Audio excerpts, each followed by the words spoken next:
Okay, back here for our lunchtime segment on PALS TV. Started our day over in Jefferson County, and just most recently down in Mason County, West Virginia, in Gallia. Now we're going to head to Franklin County and join Phil with his weekly book club sessions. I believe we are in chapter 8 now of Don Quixote, and we'll continue the adventure. So live from Columbus, we have Phil. Welcome back, gang. As Aaron said, we're in chapter 8. So quick recap of where we're at. But a shorter recap. I'm not going over everything. So Don Quixote, he read his books, decided he wanted to become a knight, went out, started making that happen, and he's been running around the countryside, beating up people that he has no business beating up, that have done nothing wrong, but that he thinks for some reason are evil wizards and bad knights, or have kidnapped princesses, things like that. So most recently, he came upon a couple of priests who were walking in front of, but not with, a fairly rich woman who was going to see her husband off to his new job. But he assumed that they were wizards that had kidnapped a princess. So he beat up the priest, they ran off, and started talking to who he believes is a princess, and one of the gentlemen accompanying her decides he wants to fight Don Quixote because Don Quixote is being annoying. That gentleman is a Biscayan from in the Basque country up in the north of Spain. Surprisingly, none of Cervantes' racism comes out there against the Basques. Probably would now. But that's where we're at. And Don Quixote is just charged at this Biscayan. So, wrong button. Let's grab our book and get right into it. Did you want to do voices? I'm gonna finish my meeting. All right. But yes. The Biscayan, when he saw him coming on, though he wished to dismount from his mule, in which, being one of those sorry ones let out for hire, he had no confidence, had no choice but to draw his sword. It was lucky for him, however, that he was near the coach, from which he was able to snatch a cushion that served him for a shield. And they went at one another as if they had been two mortal enemies. So the Biscayan who's riding along with the coach is on a mule, and it's not a mule he's familiar with because they just hired it. So he doesn't want to fight on the mule. He would much rather get off. But Don Quixote comes charging. It's way too fast for him to get off. So at least he's close to the coach where the not actually princess is. Grabs his sword and grabs a cushion out of the coach so that he can kind of block some of Don Quixote's attacks. The others strove to make peace between them, but could not, for the Biscayan declared in his just disjointed phrase that if they did not let him finish his battle, he would kill his mistress and everyone that strove to prevent him. So everybody else is saying, why are you guys fighting? You gotta stop, you gotta stop. But Don Quixote thinks he's on a quest, so he's not stopping. And the Biscayan says, this guy's attacking. I'm not doing it. In fact, if you stop me from fighting him, I'm killing all of you. Perhaps a bit aggressive. Now we're starting to see a little of Cervantes' bigotry come out. The lady in the coach, amazed and terrified at what she saw, ordered the coachman to draw aside a little and set herself to watch the severe struggle, in the course of which the Biscayan smote Don Quixote a mighty stroke on the shoulder over the top of his buckler, which, given to one without armor, would have cleft him to the waist. The lady, who is not a princess, but Don Quixote thinks she is, says, whoa, what is going on here? I just can't figure all this out. I'm going to move back a bit. Come on, everybody. Let's just watch this. While she's doing that, the Biscayan smacks Don Quixote really hard right on the shoulder. Luckily, Don Quixote's wearing this old armor, so it kind of protects him. But it still hurts really bad. Don Quixote, feeling the weight of this prodigious blow, cried aloud, saying, O lady of my soul, Dulcinea, flower of beauty, come to the aid of your knight who is fulfilling his obligations to your beauty, finds himself in the extreme peril. Again, Don Quixote's doing all this as the classic knights would for one particular lady, and that's his former, not really girlfriend, but a girl that he loved back when they were teenagers. So when he thinks he's in trouble, he will call out to her, and that's what he does now. He says, things are not going well for me. I need your help. To say this, to lift his sword, to shelter himself well behind his buckler, and to assail the Biscayan was the work of an instant, determined as he was to venture all upon a single blow. Don Quixote doesn't take any time. He just got hit, but he's getting ready, and he's going to pick up his sword, and he's going to hit the Biscayan as hard as he can to finish this fight as fast as he can. The Biscayan, seeing him come on in this way, was convinced of his courage by his spirited bearing, and resolved to follow his example. So he waited for him, keeping well under cover of his cushion, being unable to execute any sort of maneuver with his mule, which, dead tired and never meant for this kind of game, could not stir a step. So the Biscayan says, oh, this guy, he knows what he's doing, and he's definitely coming for me. So he holds up the cushion to protect himself, and doesn't attack anymore because he knows a big blow is coming. On then, as aforesaid, came Don Quixote against the wary Biscayan, with uplifted sword and a firm intention of splitting him in half, while on his side the Biscayan waited for him, sword in hand, and under the protection of his cushion, and all present stood trembling, waiting in suspense the result of blows such as threatened to fall, and the lady in the coach and the rest of her following were making 1,000 vows and offerings to all the images and shrines of Spain, that God might deliver her squire and all of them from this great peril in which they found themselves. Don Quixote's charging at the Biscayan. The Biscayan's hiding behind his cushion, and everybody else is saying, oh, this is going to be bad. Oh, I hope we don't all get beat up. And I hope the Biscayan, who's pretty much just doing his job, trying to protect the lady, I hope he doesn't get hurt either, because this guy is angry. But it spoils all that at this point in crisis, the author of the history leaves this battle impending, gives an excuse that he could find nothing more written about these achievements of Don Quixote than what has already been set forth. So Cervantes, who wrote this entire story out of nothing, it's just fiction, is pretending that Don Quixote is a real person and that he's not making a story, he's just collecting a bunch of histories and telling the history of Don Quixote. And what he is saying now is that there aren't any historians that said what happened at the end of this fight. So I'm just going to have to let you guess, which is a little unsatisfying. It must be said. It is true. The second author of this work was unwilling to believe that a history so curious could have been allowed to fall under the sentence of oblivion, or that the wits of La Mancha could have been so undiscerning as not to preserve in their archives or registries some documents referring to this famous knight. And this being his persuasion, he did not despair of finding the conclusion of this present history, which, heaven favoring him, he did find in a way that shall be related in the second part.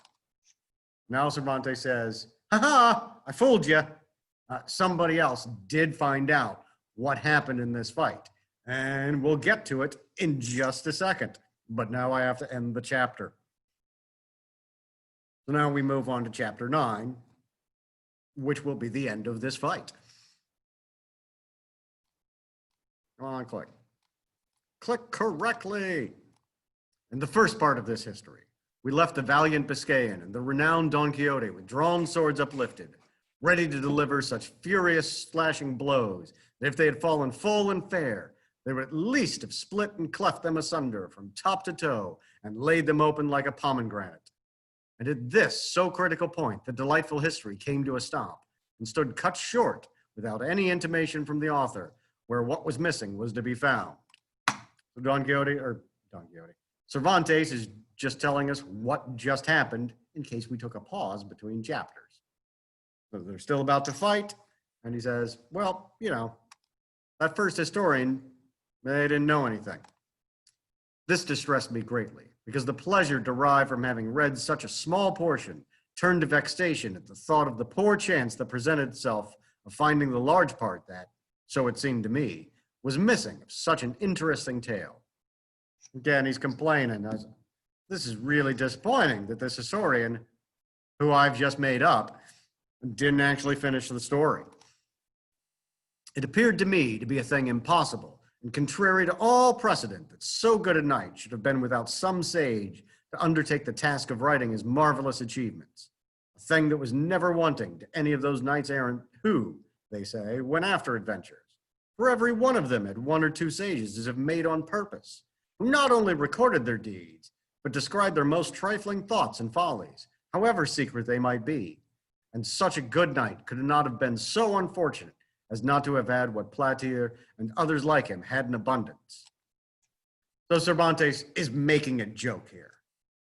And all these stories of knights, if we believe they're real, that means that people were following them around and knew what they thought, and that's how they wrote it down. As we know, and as Cervantes clearly knows because he's doing it himself, all this stuff is just fiction. He's making it up. So the writer can write whatever they think because they're the one telling the characters what they're thinking. And so I could not bring myself to believe that such a gallant tale had been left maimed and mutilated. And I laid the blame on time, the devourer and destroyer of all things, that had either concealed or consumed it. He says, there's no way the historians missed this. It must just have been lost. As time goes by, we lose stuff, paper falls apart, and we're just missing part of the story. On the other hand, it struck me that inasmuch as among his books there had been found such modern ones as the Enlightenment of Jealousy and the Nymphs and Shepherds of Anares, his story must likewise be modern, and that though it might not be written, it might exist in the memory of the people of his village and those in the neighborhood. He says, oh, well, this just happened. Maybe they didn't write it down, but I bet somebody nearby knows it. I can just go ask them. This reflection kept me perplexed and longing to know really and truly the whole life and wondrous deeds of our famous Spaniard, Don Quixote of La Mancha, light and mirror of Manchegan chivalry, and the first that in our age and in these so evil days devoted himself to the labor and exercise of the arms of knight errantry, righting wrongs, succoring widows, and protecting damsels of that sort that used to ride about, whip in hand on their palfreys, with all their virginity about them, from mountain to mountain and valley to valley. For if it were not for some ruffian or boor with a hood and hatchet, or monstrous giant that forced them, they were in days of yore damsels at the end of 80 years, in all which time they had never slept a day under a roof, went to their graves as much maids as the mothers that bore them. This is just a long, really complex joke of Cervantes. And he says, well, of course, somebody's going to tell the story of Don Quixote someplace. He's way too famous. And then he makes a joke about how in knight tales, it's very important that the women that they're doing all this for are virgins. And it's so important that everybody in those stories is, even if they've had kids. That can't possibly be true. And that's Cervantes' joke here. I say then that in these and other respects, our gallant Don Quixote is worthy of everlasting and notable praise, nor should it be withheld even from me for the labor and pain spent in searching for the conclusions of this delightful history. Though I know well that if heaven, chance, and good fortune had not helped me, the world would have remained deprived of an entertainment and pleasure that for a couple of hours or so may well occupy him who shall read it attentively. The discovery of it occurred in this way. I said, there's no way I'm going to let this go. But as it happens, I did find out the end. Let me tell you how I discovered what happened. He's still taking time and not telling us how this fight actually ends. He's just going to tell a story about how he found out. Again, he didn't really find out. because it's fiction. He's just making it up. One day, as I was in the Alcano of Toledo, a boy came up to sell some pamphlets and old papers to a silk mercer. And as I am fond of reading even the very scraps of paper in the streets, led by this natural bent of mine, I took up one of the pamphlets the boy had for sale and saw that it was in characters which I recognized as Arabic. And as I was unable to read them, though I could recognize them, I looked about to see if there were any Spanish-speaking Morisco at hand to read them for me. Nor was there any great difficulty in finding such an interpreter, for even had I sought one for an older and better language, I should have found him. So paper's used for a lot of things, and it's fairly difficult and expensive to make at that time. So you can sell old paper, and they would essentially recycle it and do a lot of other things with it. It's good insulation for one. So there's a boy, he's got a bunch of paper, and he's selling it at the market. But it's all written on, it's used paper, and Cervantes just loves to read stuff. Doesn't matter. You drop a grocery list on the floor, he will read that because he's interested. And he sees one of these scraps, and it's in Arabic, which Saudi Arabia, Iraq, that area, the Middle East, the origin of Islam and the Muslim world. And Cervantes can't read this, but he's in Spain, and a couple hundred years before this was written, there was a kingdom, shall we? Let's just call it a kingdom, out of the Arabic world, and they invaded most of Southern Europe, especially into Spain, where they stayed a long time. These people were called Moors, or in the Spanish, Morisco, and they, of course, spoke Spanish because they captured this place and needed to talk to the people they captured. And while they were thrown out eventually, a lot of them stayed nearby. And it influences a lot of the architecture and the language of Southern Spain. But for our purposes here, and for Cervantes' purposes, the important thing is he can find somebody that would be able to read Arabic and tell him what this paper says.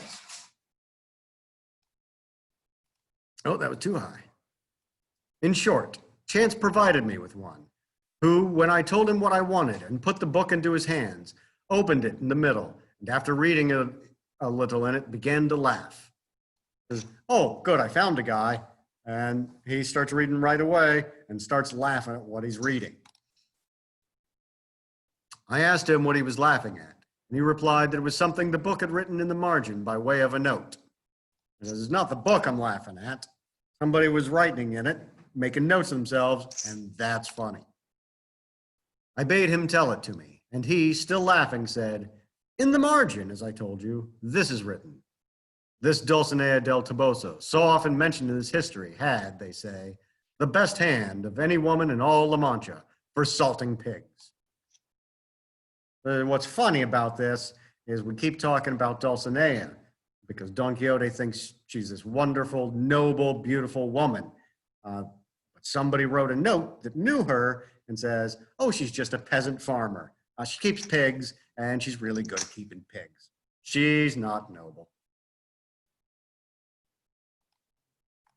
When I heard Dulcinea del Toboso named, I was struck with surprise and amazement, for it occurred to me at once that these pamphlets contained the history of Don Quixote. I said, oh, this is about Dulcinea. If it's about Dulcinea, it must be about Don Quixote. And I've been looking to find the end of this fight and what happens. Maybe this will be in here. With this idea, I pressed him to read the beginning. In doing so, turning the Arabic offhand into Castilian, he told me it meant History of Don Quixote of La Mancha, written by Cide Hamete Benengeli, an Arab historian. Oh, it is the story of Don Quixote. It required great caution to hide the joy I felt when the title of the book reached my ears. Snatching it from the silk mercer, I bought all the papers and pamphlets from the boy for half a real, and if he had his wits about him and had known how eager I was for them, he might have safely calculated on making more than 6 reals by the bargain. I said, well, if this is a story about Don Quixote, maybe there are more in these scraps that this boy's selling, so I'm definitely buying it. And I spent a lot of money on it, but I would have spent a lot more if the boy would have tried to charge for it. I withdrew at once with the Morisco into the cloister of the cathedral and begged him to turn all these pamphlets that related to Don Quixote into the Castilian tongue, without omitting or adding anything to them, offering him whatever payment he pleased. I said, great, I'll grab all these books, I'll grab this interpreter, and we'll head over to someplace quiet, and I will pay him whatever he wants if he just translates them for me. He was, no, that's not what I wanted. Oh, there we go. He was satisfied with 2 arrobas of raisins and 2 bushels of wheat, and promised to translate them faithfully and with all dispatch. But to make the matter easier, and not to let such a precious find out of my hand, I took him to my house, where in little more than a month and a half, he translated the whole, just as is set down here. So the Arab says, okay, this is what I want, some food that'll last me quite a long time, take care of my family. And says, that's great, but I don't want to let go of these books in case, you might steal them, or they'll get lost, or there's a fire. So come with me, you'll live in my house for however long it takes you to translate all of these. And as it happens, it took about a month. In the first pamphlet, the battle between Don Quixote and the Biscayan was drawn to the very life. They planted in the same attitude as the history describes, their swords raised, and the one protected by his buckler, the other by his cushion, and the Biscayan's mule so true to nature that it could be seen to be a hired one, a bow shot off. I said, okay, we're in the same spot. This is talking about that fight that I was curious about. Oh, let me hit that real quick. Somebody's drawing all over the place. There we are. Well, that didn't clear them. There we go. And stop that. Okay, back in. The Biscayan had an inscription under his feet which said, Don Sancho de Azpeitia, which no doubt must have been his name, and at the feet of Rocinante was another that said Don Quixote. Rocinante was marvelously portrayed, so long and thin, so lank and lean, with so much backbone and so far gone in consumption, that he showed plainly with what judgment and propriety the name of Rocinante had been bestowed upon him. So we're describing, there's a picture in this pamphlet, and there's the Biscayan, and that must be this guy's name, Don Sancho, and there's Don Quixote in the picture, and his horse, which again is a beat up, thin old horse that isn't fed well. Near him was Sancho Panza, holding the halter of his ass, at whose feet was another label that said Sancho Zancas. And according to the picture, he must have had a big belly, a short body, and long shanks, for which reason, no doubt, the names of Panza and Zancas were given him, for by these 2 surnames, the history several times calls him. So Sancho Panza is just a little short, fat guy. So Zancas and Panza are just nicknames for him that mean short, fat guy. Much like Plato means fat guy. That's not Plato's real name. If you're a fan of the philosopher Plato. Some other trifling particulars might be mentioned, but they are all of slight importance and have nothing to do with the true relation of the history. And no history can be bad so long as it is true. They got some other stuff in the picture, but it doesn't matter. We're just going to get on with the story. That's what I'm here for. If against the present one, any objection may be raised on the score of its truth, it can only be that its author was an Arab, as lying is a very common propensity with those of that nation, though, as they are such enemies of ours, it is conceivable that there were omissions rather than additions made in the course of it. Again, we're getting into Cervantes's racism here. He's very upset, as were many Europeans, at the Arabs and does not like them. And he says, oh, they lie all the time. So this history might not be true, but they probably just left stuff out. It's probably mostly true. Again, just bigotry and racism of Cervantes. And this is my own opinion, for where he could and should give freedom to his pen in praise of so worthy a knight, he seems to me deliberately to pass over it in silence. which is ill done and worse contrived, for it is the business and duty of historians to be exact, truthful, and wholly free from passion, and neither interest nor fear, hatred nor love, should make them swerve from the path of truth, whose mother is history, rival of time, storehouse of deeds, witness for the past, example and counsel for the present, and warning for the future. Well, he didn't say really nice things about Don Quixote, so I don't know how much I trust this guy as a historian. His historian should have said, because it's true, Don Quixote was great. In this, I know will be found all that can be desired in the pleasantest, and if it be wanting in any good quality, I maintain it is the fault of its hound of an author, and not the fault of the subject. Cervantes says, look, if Don Quixote doesn't come out and look awesome in this, it's probably the guy that wrote it. It's not Don Quixote's fault. He was definitely awesome. To be brief, its second part, according to the translation, began this way. With trenchant swords upraised and poised on high, it seemed as though the two valiant and wrathful combatants stood threatening heaven and earth and hell with such resolution and determination as they did bear themselves. So we start, once again, we're starting the fight, and they're definitely ready to beat each other up. They're angry, angry people. The fiery Biscayan was the first to strike a blow, which was delivered with such force and fury that had not the sword turned in its course, that single stroke would have sufficed to put an end to the bitter struggle and to all the adventures of our knight. But the good fortune, which reserved him for greater things, turned aside the sword of his adversary, so that although it smote him upon the left shoulder, it did no more harm than to strip all that side of armor, carrying away a great part of his helmet with half of his ear, all with which fearful ruin fell to the ground, leaving him in a sorry plight. So we're going back to where the Biscayan first hit Don Quixote, smacked him on the shoulder. And this author says, tore off part of his ear and his helmet too, and shattered his armor and made it pretty broken there. Good God, who is there that could properly describe the rage that filled the heart of our Manchegan when he saw himself dealt with in this fashion? Like, you get hit that hard, they cut off part of your ear, you're going to be angry. All that can be said is, it was such that he again raised himself in his stirrups, and grasping his sword more firmly with both hands, he came down on the Biscayan with such fury, smiting him full over the cushion and over the head, that even so good a shield proving useless, as if a mountain had fallen on him, he began to bleed from nose, mouth, and ears, reeling as if to fall about backwards from his mule, as no doubt he would have done had he not flung his arms about his neck. At the same time, however, he slipped his feet out of the stirrups and then unclasped his arms, and the mule, taking fright at the terrible blow, made off across the plain, and with few plunges flung its master to the ground. So Don Quixote, after getting hit in the shoulder, he's angry, and he comes with both hands on his sword, smacks the Biscayan right on top of the head. And the Biscayan's hit hard, and he would have fallen right on the ground, except he just lets go everything and grabs hold of his mule. The mule says, "Whoa, I am not staying around here. I might get hurt." And the mule takes off.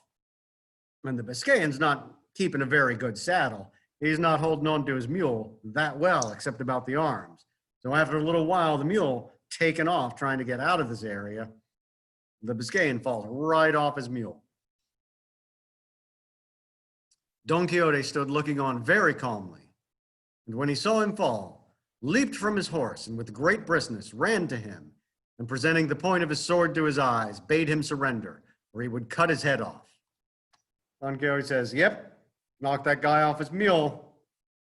And he heads on over, gets off Rocinante, the horse, and he points his sword right at the guy's face and says, "Look, surrender now, I've got you beat. Because if you don't, while you're lying there on the ground, I'm just going to chop off your head." The Biscayan was so bewildered that he was unable to answer a word, and it would have gone hard with him, so blind was Don Quixote, and not the ladies in the coach, who had hitherto been watching the combat in great terror, hastened to where he stood, and implored him with earnest entreaties to grant them the great grace and favor of sparing their squire's life.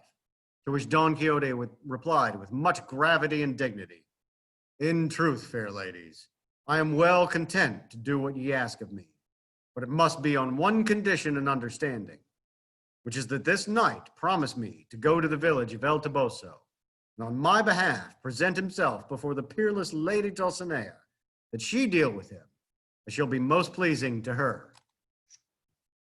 So Don Quixote hit the Biscayan so hard that he can't even say, "I surrender." He said, "Oh, what is going on? I can't see nothing. I'm bleeding all over the place. I don't understand what people are saying to me. My wits are all bewildered." But the women in the coach say, "Oh, please don't kill him. No need to kill him. You beat him, don't kill him." Don Quixote says, "Yeah. Well, the tradition of the knight says that now he's my prisoner and he has to do what I say. And in that tradition, what I say is that he has to go to Dulcinea and say, 'I got beat by Don Quixote, who is your knight, and whatever you want to do with me, you're in charge.'" The terrified and disconsolate ladies, without discussing Don Quixote's demand or asking who Dulcinea might be, promised that their squire should do all that had been commanded. So these women don't have any idea what Don Quixote is talking about. They don't know who Dulcinea is, but they definitely don't want their squire killed and watch a murder happen in front of them. So yes, absolutely, we promise. He will definitely do that. We're going to make sure. "Then, on the faith of that promise," said Don Quixote, "I shall do him no further harm, though he well deserves it of me." Don Quixote says, "Look, yeah, you promise that, then fine. That's the rule. If he's going to do that, and you will hold him to that promise, then I'm not going to beat him up anymore." So on to chapter 10. What happens next?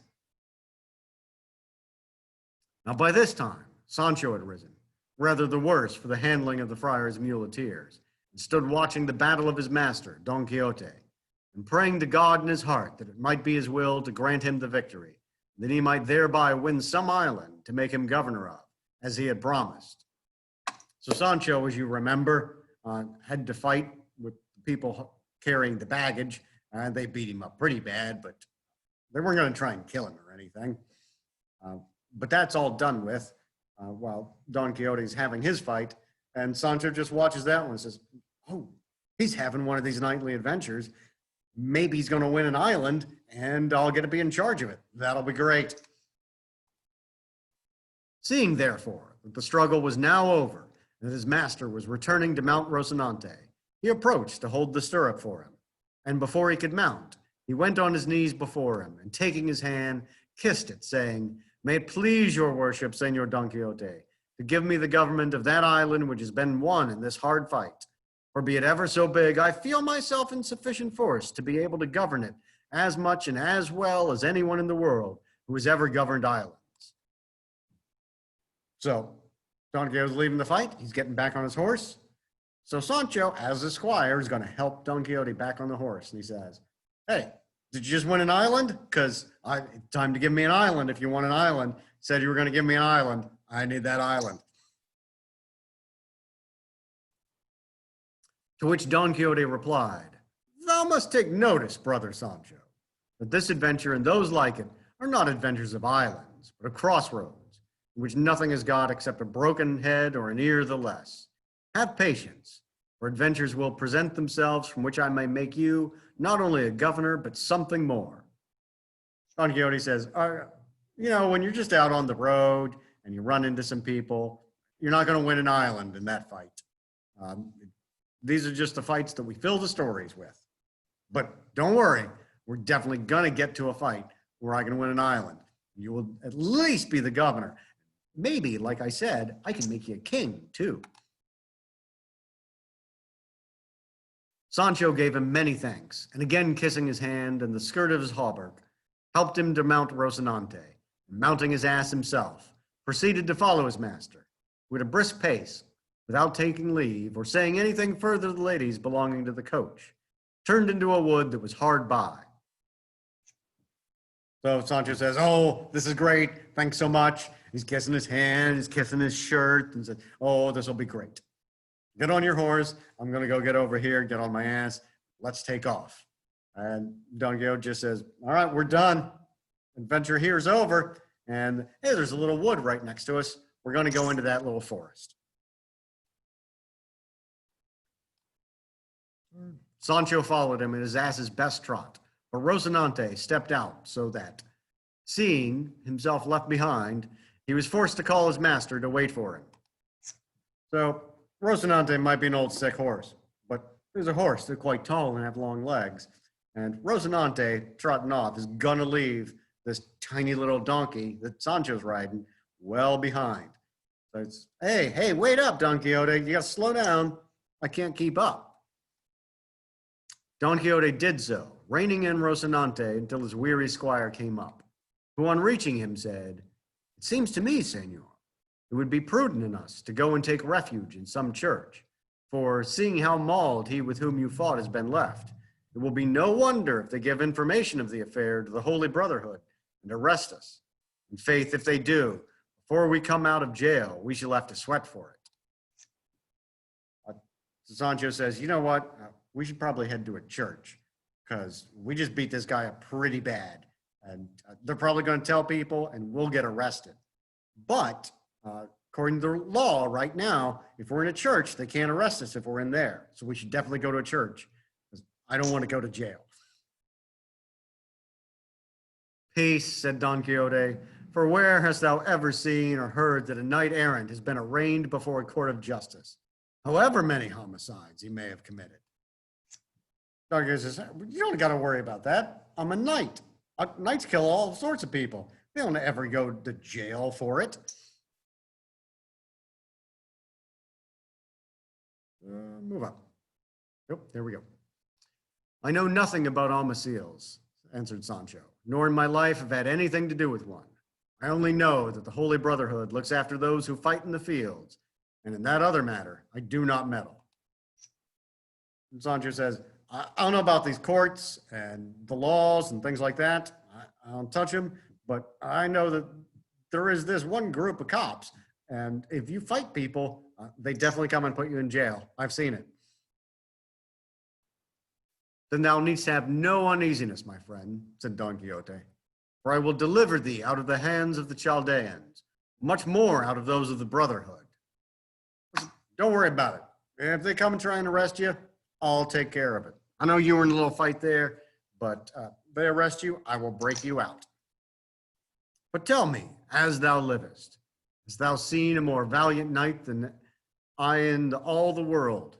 Hast thou read in history of any who has or had higher mettle in attack, more spirit in maintaining it, more dexterity in wounding, or skill in overthrowing? Don Quixote says, yeah, I get that I'm going to break out jail, but don't worry about it. Hey, aren't I the greatest knight ever? Like, don't you know? You've never seen a better knight than me. You never read about a better knight than me. I'm definitely the best knight ever. The truth is, answered Sancho, that I've never read any history, for I can neither read nor write.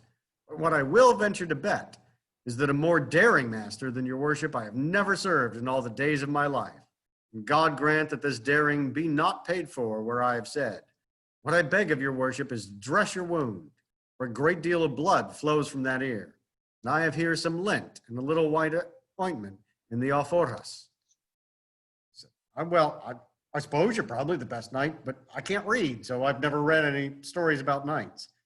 But, you know, that ear that he cut off a bunch of, that's bleeding pretty bad. I got some stuff. I can help you take care of it. Let's definitely take care of it, because you're bleeding really bad. All that might well be dispensed with, said Don Quixote, if I had remembered to make a vial of the balsam of Fierberas. For time and medicine are saved by one single drop. What vial and what balsam is that? Said Sancho Panza. Don Quixote says, you know what? We wouldn't even need all this equipment that you have and first aid stuff if I just had this magic potion. But I forgot it. And Sancho says, what magic potion are you talking about? It is a balsam, answered Don Quixote, the receipt of which I have in my memory. with which one need have no fear of death or dread dying of any wound.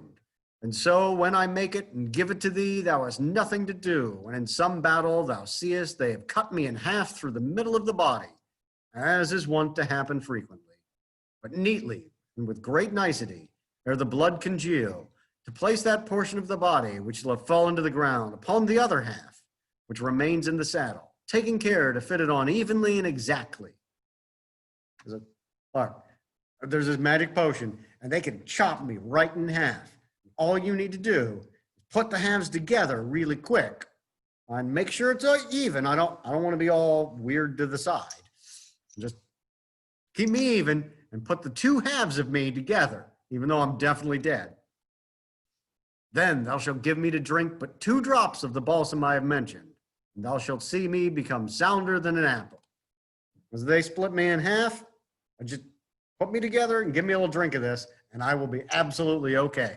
Like nothing ever happened. Yeah, let's get one in. If that be so, said Panza, I renounce henceforth the government of the promised island and desire nothing more in payment of my many and faithful services, that your worship give me the receipt of the supreme liquor. For I am persuaded it'll be worth more than 2 reals an ounce anywhere. I want no more than to pass the rest of my life in ease and honor. But it remains to be told if it costs much to make it.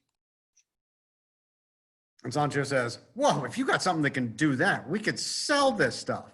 I don't even want an island. You just tell me the recipe for this stuff, and I'll go around and sell it. It'll be great, because I think I can get a good amount of money for it. Unless, it's really expensive to make.